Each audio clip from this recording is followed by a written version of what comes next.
आजकालचा माणूस काय करू शकतो याची कल्पनाही कुणी करू शकत नाही. अशीच एक घटना कोकणात चिपळूण तालुक्यातील निवृत्त शिक्षिका वर्षा जोशी यांच्या खुनाने झालेले 15 दिवसापूर्वी मोठी खळबळ उडाली होती. या प्रकरणातील संशयित आरोपी जयेश गोंधळेकर याला अवघ्या 48 तासात चिपळूण पोलिसांनी अटक केली होती. आता या प्रकरणात त्याचा साथीदार रवी कांबळे याला देखील पोलिसांकडून बेड्या ठोकण्यात आल्या आहेत. कर्नाटकातून पोलिसांनी त्याच्या मुसक्या आवळल्या आहेत.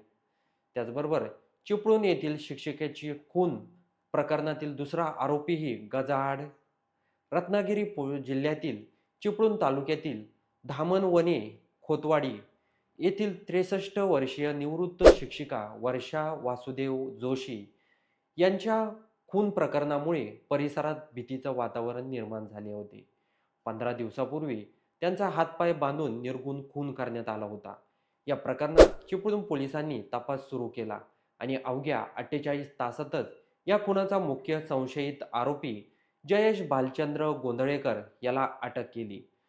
पोलिसांच्या चौकशीदरम्यान जयेश गोंधळकरने दागिने आणि पैशासाठी हा खून केल्याची कबुली दिली. त्याने हेही सांगितलं की या गुन्ह्यात त्याचा मित्र रवी कांबळे हा देखील सहभागी होता. खुनानंतर रवी कांबळे फरार झाला आणि मोबाईल बंद असल्याने तो पोलिसांच्या हाती लागत नव्हता. रवी कांबळेला पकडणे हे पोलिसांसाठी एक मोठे आव्हान होते. चिपळूण पोलिसांनी त्यांच्या मोबाईलचा मागील काही महिन्यांचा कॉल डेटा रेकॉर्ड CDR तपासला. यातून तो कर्नाटकात असल्याची माहिती मिळाली. या माहितीच्या आधारावर पोलिसांचं एक पथक कर्नाटकातील गुलबर्गा जिल्ह्यातील अल्मेल गावात पोहोचले.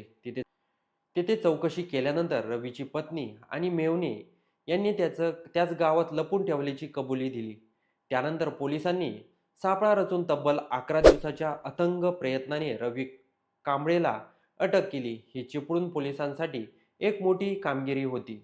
त्याचबरोबर या प्रकरणात जयेश गोंधळेकरला आधीच अटक झाली होती.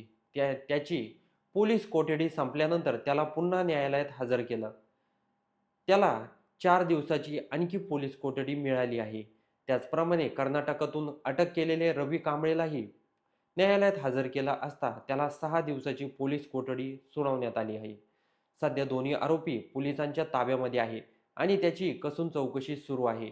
अशा घटनांना कुठेतरी आळा बसायला हवा.